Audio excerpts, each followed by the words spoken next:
Welcome to Universe University. Today, we welcome renowned science journalist Andrew Chaikin to the program. He's the author of A Man on the Moon and A Passion for Mars. In part one of this interview, we will be chatting with him about Mars exploration, his work on the Viking program, and SpaceX, among other topics. In part two, we'll chat with him about his interviews with the Apollo astronauts.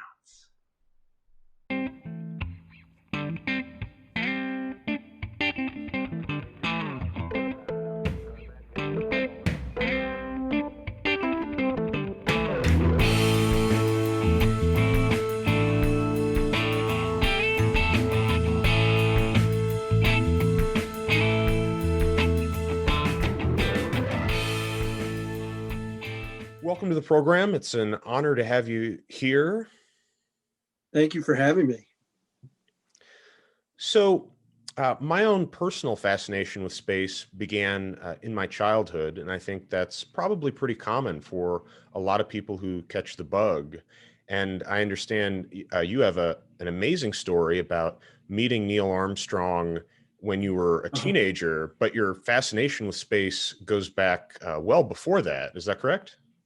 Yeah, I mean, it goes back to, when I was roughly 5 years old and, just completely entranced with the idea of visiting other worlds. I had astronomy books, picture books with, at that time, artist conceptions, because that's all we had other than fuzzy telescopic pictures of what it would be like to stand on the moon or stand on Mars or, float next to Jupiter and its moons. And, those were like magic portals for me. I felt like I was being transported to these other worlds, and it was completely captivating and mesmerizing to me as a young child. And that stayed with me. And of course, in those books, they always had astronauts going to these places, even though, hardly anybody had been in space. I mean, Al Shepard flew his Mercury flight right before a little more than a month before I turned 5. So I don't remember that. I do remember the aftermath of John Glenn's orbital flight, but things were starting to pick up, accelerate. I remember very vividly when Ed White became the first American to walk in space in June of '65, right before I turned 9. And the pictures from that spacewalk came out and they were all over Life magazine. And, that was like adding, voltage to the power grid for me. At that point, that's what I wanted to be. I wanted to be that guy. And so by the time the Apollo mission started flying, I was in junior high, glued to the TV for every mission, had my little, mission control in the den with my models of the spacecraft and the maps of the moon and issues of Time and Newsweek magazine, which back then were some of the only ways of finding out what the missions were going to be doing. And I just kind of vicariously went along trying to, experience the missions that way. And yeah, like you said, I was really lucky to be able to meet some of the astronauts. In fact, I met Neil Armstrong in September of '71 at the age of 15 at NASA headquarters after he had started working there. And I got his autograph and I was like nirvana, to meet him. But even before that, in '69, in April of '69, my parents, as a kind of advanced birthday present for my 13th birthday, took me down to the Kennedy Space Center. And just by absolute chance, we were staying at the motel where all the astronauts stayed when they were at the Cape training. So I met like 7 astronauts that day, and Al Bean was the first one I met. And he was so kind to me, and he was even at that time into art. And I had them all sign my drawing pad with a sketch that I had made of the Apollo spacecraft. So he kind of connected with me about that too. And yeah, it was all part of a just really amazing time. I mean, you really, for a space fanatic growing up in that time frame when the Apollo missions were happening, was just the best you could ask for.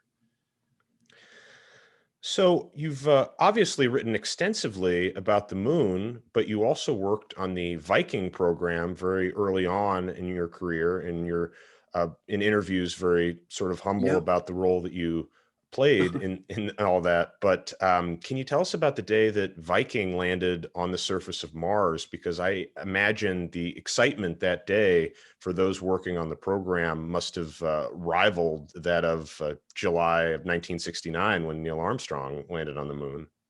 Oh yeah, yeah. I mean, it was amazing to be on the inside of a space mission.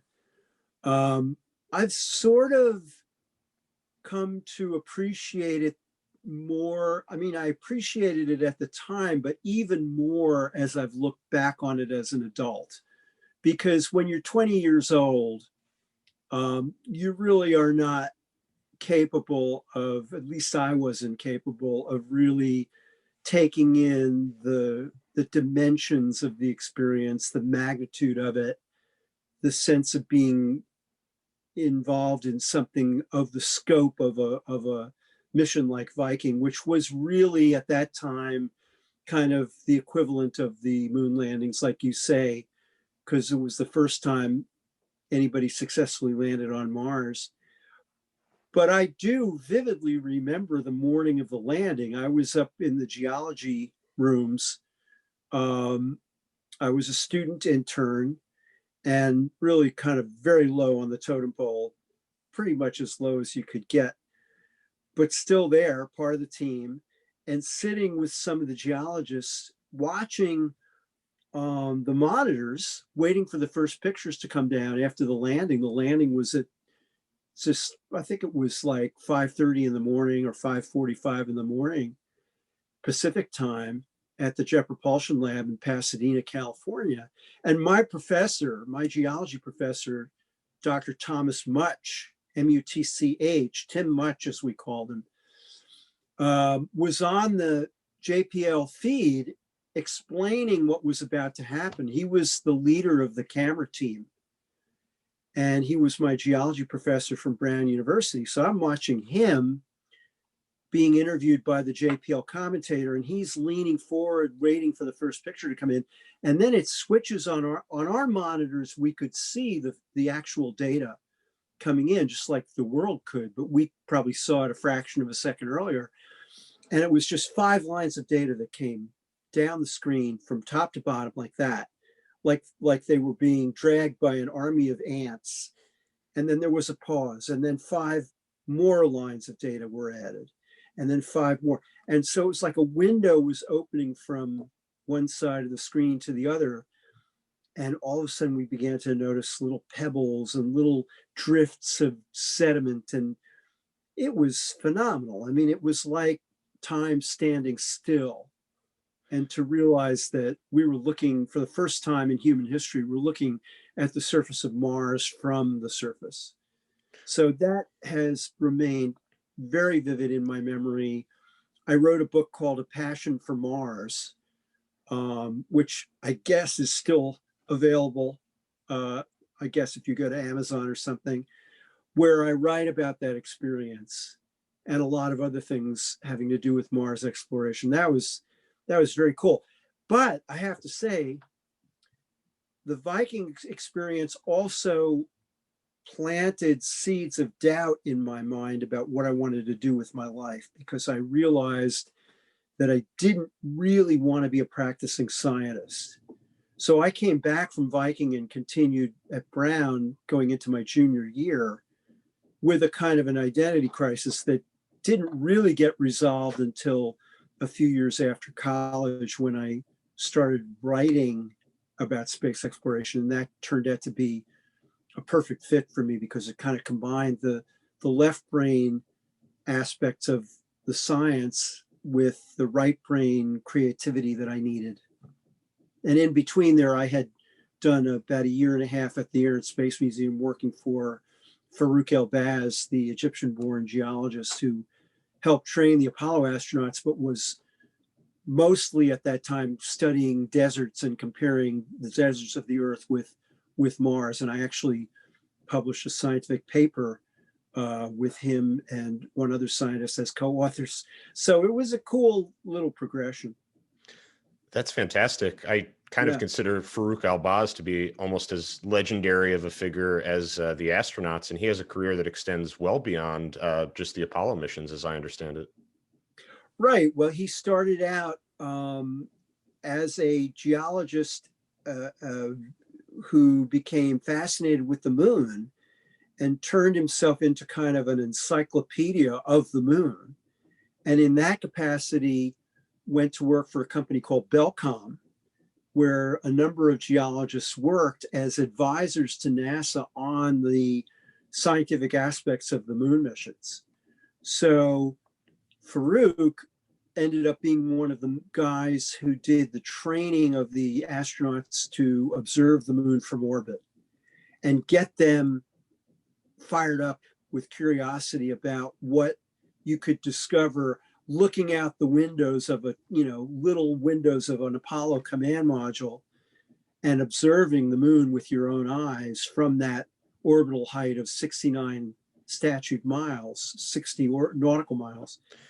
So Farouk was already a major figure before I encountered him as a newly minted, bachelor's degree in geology. By that time, I had figured out that I didn't want to go to grad school. So it was a nice stop along the way. It didn't really solve my identity crisis. And actually, after I had worked for Farouk, I went off and did the backpack and guitar thing in Europe for about 6 months. And then when I came back, I called one of my professors. I moved to Boston just because I thought it would be a cool place to live. I called one of my professors from Brown, Jim Head, who had also been very involved in training the astronauts on the Apollo missions. And I said to him, what do you know about in Boston that's space related? And he was the one that suggested call Sky and Telescope magazine. And that was the beginning of my writing career. That's fantastic. And that was 1980. That was the fall of 1980. Wow. So science journalism was on the rise, and that turned out to be, I've been incredibly lucky. I was incredibly lucky to go to Brown, where Tim Much was, and to have an entree into that, to Viking. I was lucky to arrive at Sky and Telescope at a time when science journalism was on the rise, and I could start freelancing for other magazines as well. And then in '84 was when I had the idea to write A Man on the Moon.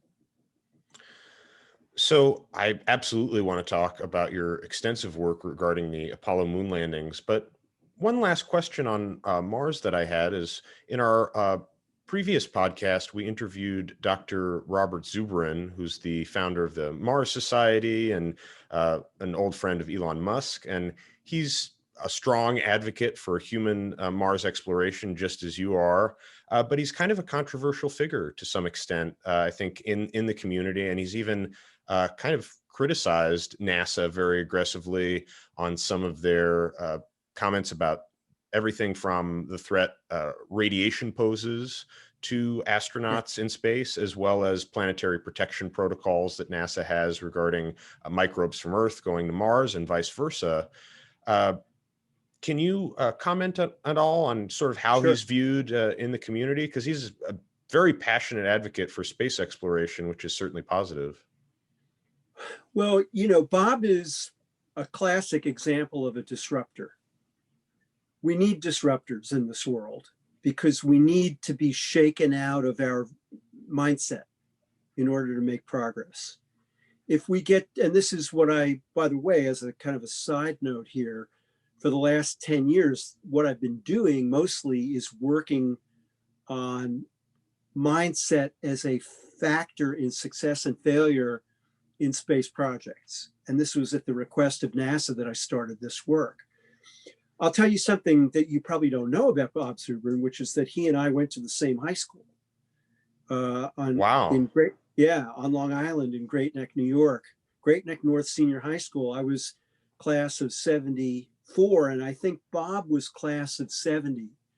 So we didn't actually overlap. We had some of the same teachers because we've compared notes about this.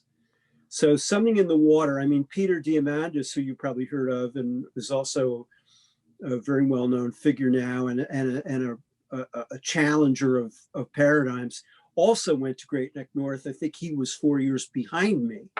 Probably, I think he graduated in 78. So Something in the Water in Great Neck, New York, I guess.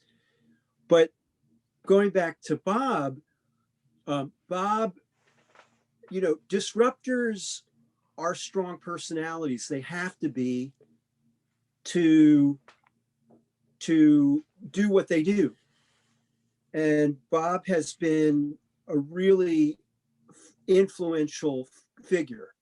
And I credit him with changing the paradigm about how you go to Mars into a much more in situ resource utilization mindset, right? And that's what Elon Musk's mindset is, I think, as well, in some of his ideas about Mars exploration. Right. And I think Elon has just picked up the ball from Bob in many ways. Now, Elon is a disruptor in a different way because Elon challenged the paradigm of how you design rockets. And we're sort of, we'll circle back to your question about Bob, but in a way they're sort of similar. I interviewed Elon in 2011 because I wanted to understand, this guy's getting so much attention for starting this rocket company and saying he's going to do all these great things and he's going to lower the cost of space flight, which I had already zeroed in on well before this. I had zeroed in my own mind and in my public talks as the barrier. Because if you look at the two sides of the curve, you've got support, which is proportional to the level of public interest, and you have resources. So the level of support has remained pretty much constant over the years. I mean, I'm not a pollster. I'm not somebody who gets into the nitty gritty of polls. So I may be missing some ups and downs here. But basically, the level of support has remained fairly consistent, and so is the level of financial support for NASA. But the barrier to going back to the moon, sending humans to Mars, has been the cost. So if you can lower the cost side of the equation, you can make real progress. And that's why when Elon and SpaceX came along, I was really intrigued. And I wanted to find out, okay, what are these guys really going to do from an engineering standpoint that's different? And the way Elon explained it to me, what I came away with was that these guys did something that nobody had ever done before, which is to start with a blank sheet of paper and say, okay, how do we optimize for cost? How do we design a system from the beginning that is low cost and reliable? And it turns out those two things are intimately linked.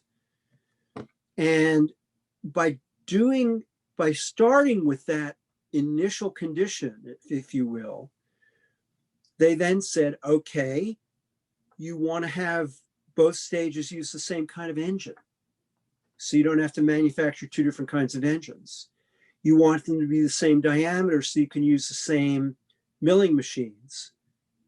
They went through the entire system with that mindset, almost the way Southwest Airlines started by saying, we're only going to use 737s so we don't have to train our workforce on more than one airplane, that kind of thing. And out of that came Falcon 9, and you've seen the rest. Now, this could not have happened if Elon Musk was not already a billionaire who had a lot of money to throw at the problem. Of course. And God knows they were hanging by a thread at various times and they almost didn't get by.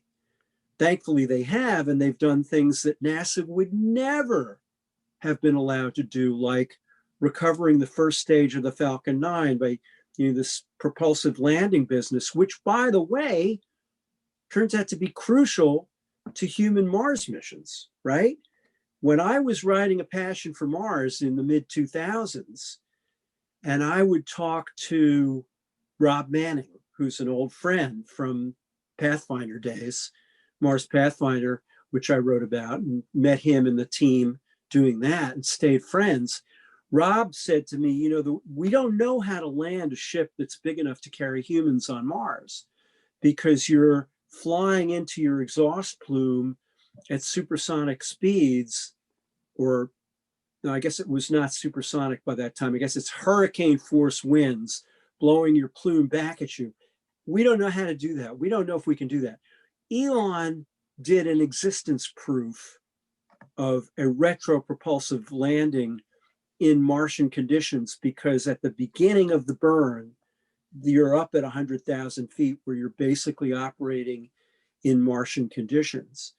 NASA would never have been able to fund at this stage of the game a test program to show that to try that out and prove it. So if SpaceX has done nothing else, to me, it's been incredibly valuable just to do that. But of course, they have done so much more. And now with the success of the Crew Dragon and the prototyping of the Starship, and that's going to be very interesting to see if he can have the same success with Starship that he's had with the Falcon 9 and the Falcon, well, the Falcon Heavy has only flown, what, a couple of times. But I mean, and you know, from a standpoint of mindset in success and failure, they've had their stumbles, right? They've had the moments when they had to admit that they didn't know everything they thought they knew, and that you can't fool Mother Nature, as Dick Feynman said, Professor Feynman said about Challenger. You know, nature always wins. You can't do an end run around physics just because you want to fly a space shuttle, you know, so many times a year with so many people and so many dollars. But we need these disruptors. We need them desperately. We need people who can challenge the conventional wisdom. Now, that doesn't mean that every disruptive idea is right. You have to you have to step up and actually make it work. And that has to, again, go by the laws of physics and proper behaviors like testing, exhaustive and realistic testing. I teach a whole course on this stuff. Bob Zubrin, like Elon Musk, has ticked some people off with a strong personality that's not really worried about whose feathers they ruffle. And that's a strength if you're trying to be a disruptor. But it's a potential drawback because you do ruffle feathers, you do get people annoyed at you. And I have to say, and Bob knows, you know, I'm sure Bob knows that I feel this way. I don't agree with everything Bob says. I don't agree that space radiation is a no worry. I think it's a big deal from everything I've heard. I'm not a medical guy. I'm not a biology guy, but from everything I've heard, it's going to be a tough one to solve. Even when you get to Mars, you know, you are experiencing a certain amount of radiation when you go EVA, when you do excursions on the surface. So it's going to be something to deal with. And then there are a lot of other things that you have to deal with. I'll give you one example that comes from one of my great mentors in the success and failure work that I've been doing. And that's an engineer manager named James Van Lack, who is formerly of Langley Space Center in Virginia, NASA Langley. He was at Houston for quite a while as I believe, the deputy program manager on the Shuttle Mir missions. And he's just really sharp and really insightful. And he told me that when he gives public talks, he will sometimes say to the audience, if you're on a flight to Mars and the toilet breaks, everybody dies. And he says it's a laugh line because everybody thinks, ha ha ha, that's a potty joke. Well, no, it's not really that. It's that you're going to Mars in a system that has to be self-contained to an extraordinary degree. You're not getting new supplies. You've got to recycle your air, food, and nutrients and water. So And the many toilet is elements a there big that are part mission of how you critical. do that. Yeah, but the toilet is a big part of how you recycle all those things. So if you're losing a certain amount of water per day and you multiply that by 1,000-day mission, or however long it takes to add up the trip there and the trip back, you got problems. You could So die of thirst on a journey. Yeah.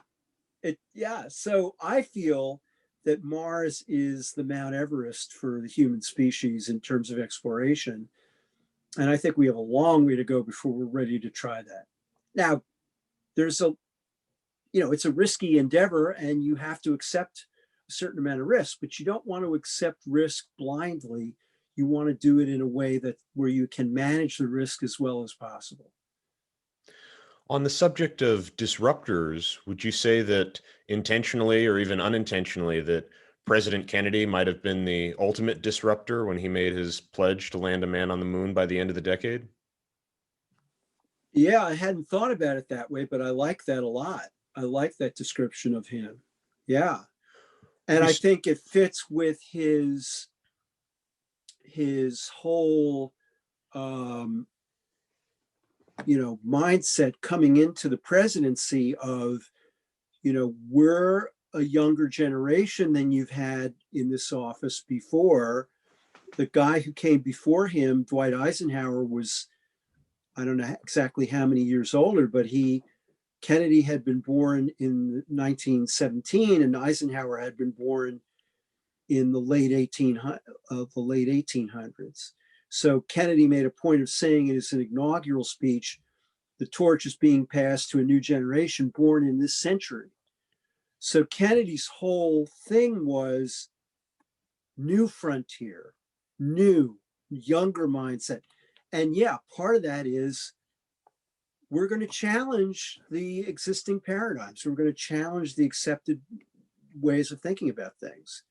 And the moon program was probably the most visible way in which he did that. But there were a lot of disruptors in Apollo. I mean, John Hobart, right, who championed LOR. If they hadn't had LOR, they wouldn't have gotten to the moon.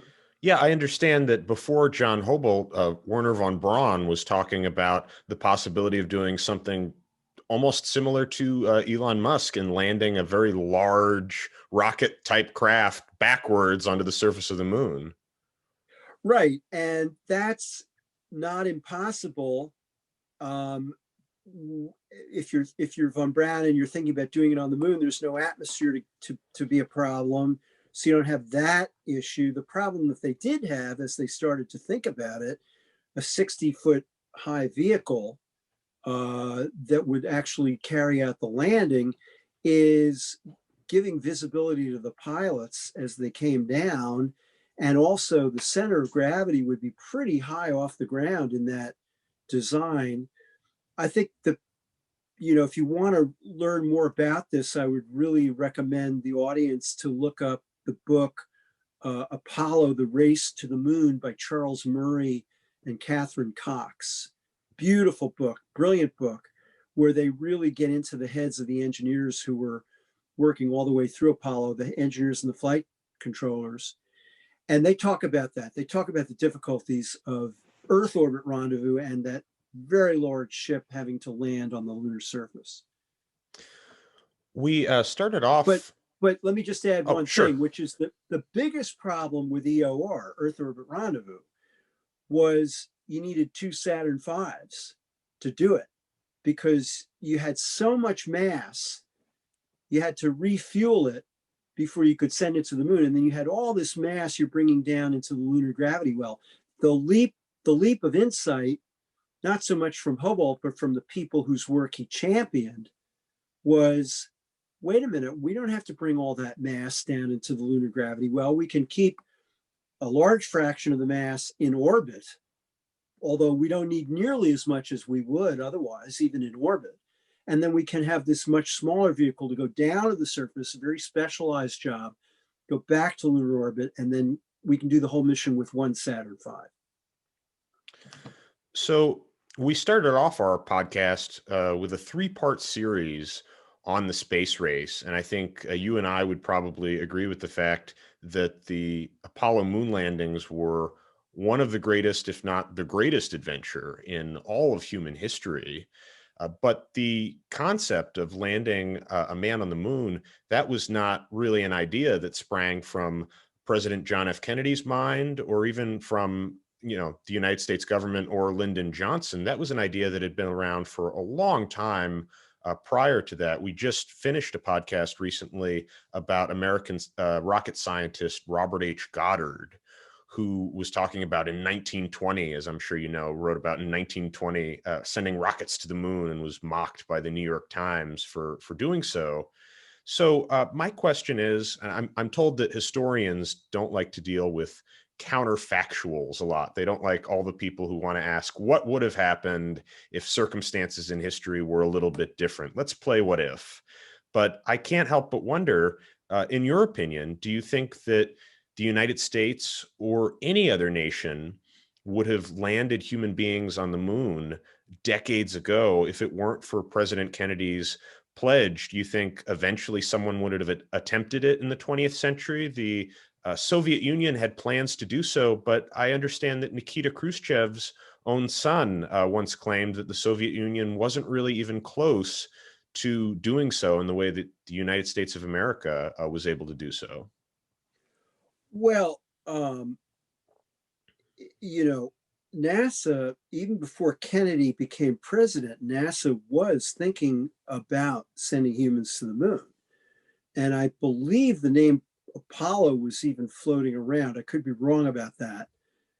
But yeah, they were already looking at human missions to the moon. And that's why when Kennedy said, let's do it by the end of the decade, they were in a position to say, okay, because it wasn't something that caught them by surprise. They, in fact, there's that famous letter from memo from Kennedy to Vice President Johnson saying, what can we do to beat the Soviets and score a victory that will inspire the rest of the world? He was worried particularly about countries that might align themselves with the Soviets in the Cold War. He wanted something that would really be impressive in space, where we could do it before the Soviets could. And, Johnson went to NASA and asked them to weigh in. And of course, landing humans on the moon was already on their minds. So it's not that Kennedy planted the idea in NASA's mind, it's that Kennedy saw space as the new arena of the Cold War, whereas his predecessor, Dwight Eisenhower, had thought of space as mostly an arena for national security missions like reconnaissance satellites, the Corona series of satellites that were already in operation by the time Kennedy got on board. And that's why Eisenhower famously underreacted to Sputnik, in sharp contrast to the American public, who reacted very strongly to Sputnik on a gut level, of kind of gut level anxiety bordering on terror of what this meant for national security. So Eisenhower already knew about the Corona program and was not worried. In fact, Sputnik gave him a little bit of a help by removing a legal obstacle, because there was uncertainty about whether legally one nation had a right to overfly another nation's territory with a satellite. And once that precedent was set by the Soviet Union, it just wasn't a question anymore. It was just over and done with in that moment. Exactly. So I think the big thing with Apollo was, okay, we've got this go ahead to do it. Now, how do we actually do it?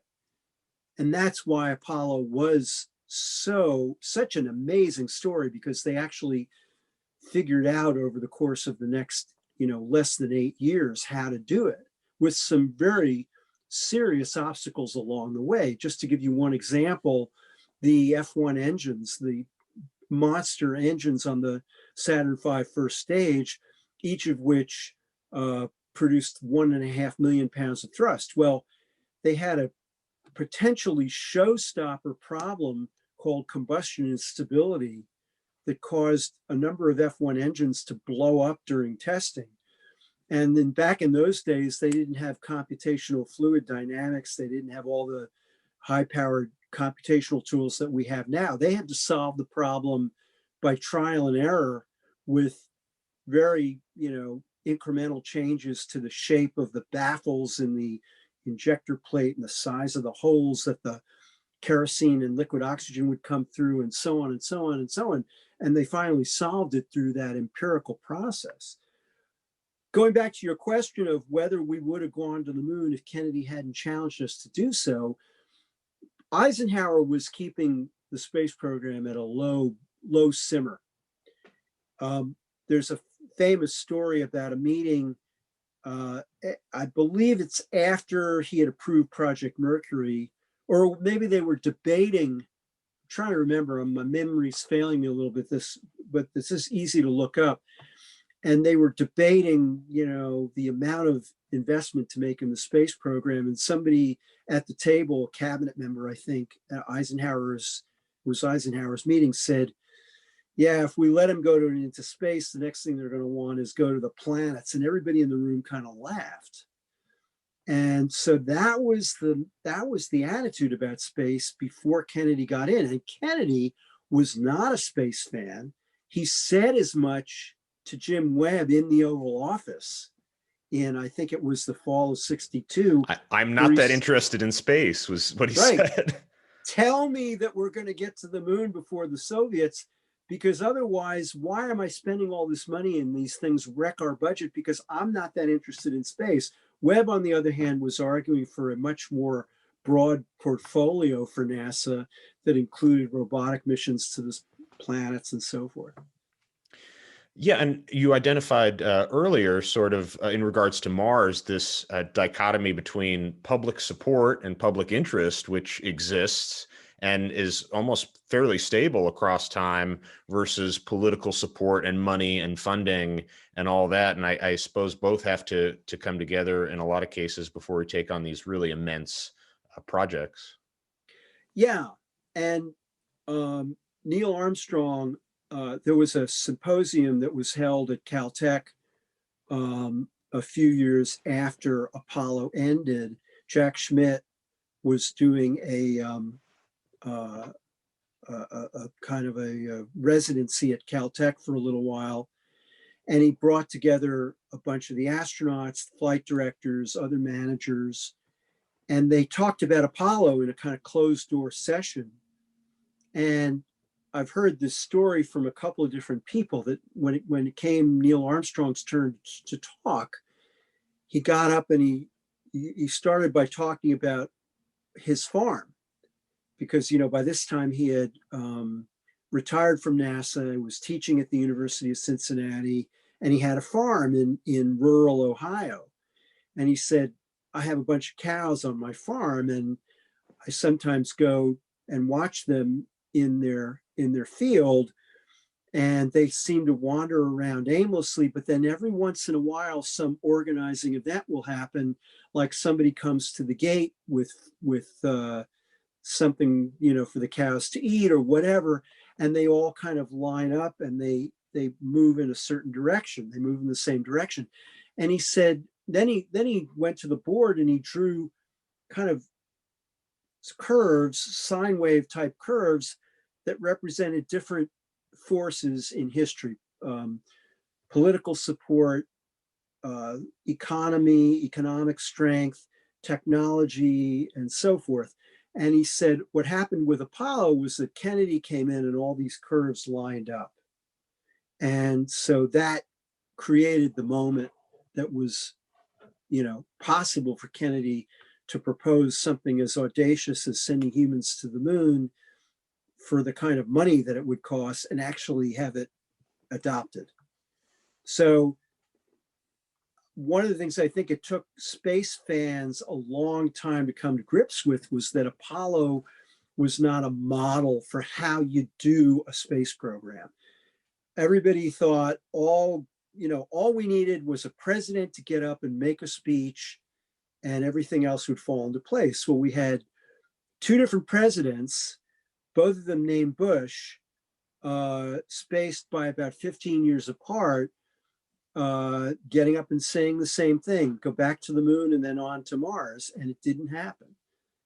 And that to me, when that happened again with George W. Bush, that reinforced to me that the answer was that you had to lower the cost side of the equation.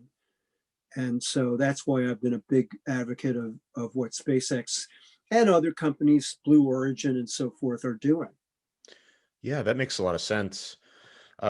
One could expect from your early involvement with the Viking program that you could easily spend your entire career writing about Mars and sort of the dream after Apollo of one day landing human beings on Mars.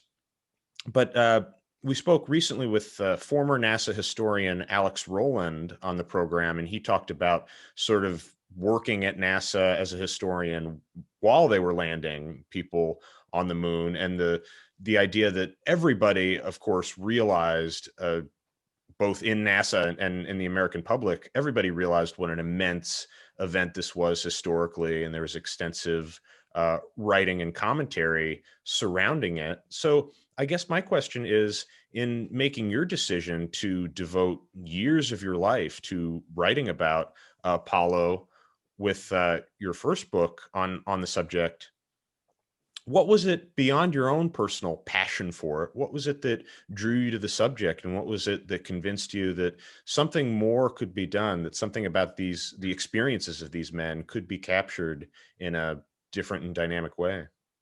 Well, it's funny that you mentioned Alex. And Alex and I have had our differences of opinion. I think Alex enjoys being in the role of the Grinch from time to time. He's not a And big fan of manned space exploration, is right. he? He's not. And on one level, I understand why he feels the way he does. On a certain level, I understand it, because I think we've been sold in the past, we've been sold a package deal by NASA and by the whole process of creating NASA programs when it comes to human spaceflight, that really the reality doesn't go along with the expectation. And for me, the space shuttle and the space station programs have that feeling, because, Apollo was all about exploration. Okay, there's no way around that. We were going to a place where no humans had gone, not even astronauts had gone. But the shuttle and the station programs were really about chasing a conception of space that was like a bet at the blackjack table, that we just have a feeling in our bones that we're going to be able to make space flight routine and affordable. We just have a feeling so that's the shuttle. We just have a feeling in our bones that space can turn great dividends for the economy, for the world in general, and for the economy as part of that. And that was the space station, utilizing space to create all these, pharmaceuticals and world-changing discoveries. And in reality, it's been more about keeping the human spaceflight program going and keeping it from getting killed by people who don't like human spaceflight. And there have been those people from very early on. I mean, NASA, people don't realize this, but a year after Apollo 11 in 1970, NASA was already fighting for its life. The human spaceflight program was. Budgets were coming down dramatically, and NASA had all these grand ideas about what to do next that involved not only the shuttle, but space stations and Mars missions and all these things. And Congress wasn't having any of it, and Nixon wasn't having any of it. And the only thing that survived barely was the shuttle. And so that's part of why the shuttle got off on the wrong foot, was because they didn't sit down and say, how do we optimize for low cost and reliability the way Elon did? They said, how do we optimize for performance? Because they were limited in their budget, but they had to have this just barrel full of requirements, not only for NASA missions, but for DoD missions, defense missions. So the shuttle became this all things to all people vehicle, instead of being a test bed for how do you make a reusable vehicle that can lower the cost of spaceflight. Anyway, for me, it's always been about exploration. Okay. For me, the lure of Apollo, the continuing fascination with Apollo has been the experience of leaving the home planet and going to another world, and what that experience is like. How my goal in writing Man on the Moon was to capture in print, in a way that I realized had not been done yet, what is it like to go to the moon? How did it affect the people who went? And, during the time I was writing the book, I used to look at the moon, and I used to just really be completely captivated by the thought of having gone there and looking up at the moon and wondering what goes through their heads. And that turns out to be a whole range of reactions, right? Some of which are, after you come back in the immediate aftermath, did I really go there? Wow, that's incredible. To, yeah, of course I went there. Yeah, okay, but not dwelling on it. A lot of these guys did not want to dwell on the past. They thought it was the wrong way to live your life, to have your head in the past. So a lot of them were resistant to that. Some of them were more willing to go there more often than others. I did a book, my wife and I, Victoria Cole, did a book called Voices from the Moon, where we put in a lot of quotes from my interviews, including quotes about that. So the main reason I wrote A Man on the Moon was to get down on paper what the moon experience was, and also to show the missions through the eyes of the astronauts. Since then, I've kind of rediscovered Apollo through the lens of human ingenuity and human behavior, because it turns out the engineering is only part of the problem. The rocket science is really hard, but it's not the hardest piece. The hardest piece is, how do you create the behaviors, the culture, really? How do you create the culture that will allow human beings to work together to do something that's never been done before? We hope you'll join us next time for part 2 of our interview with science journalist Andrew Chaikin.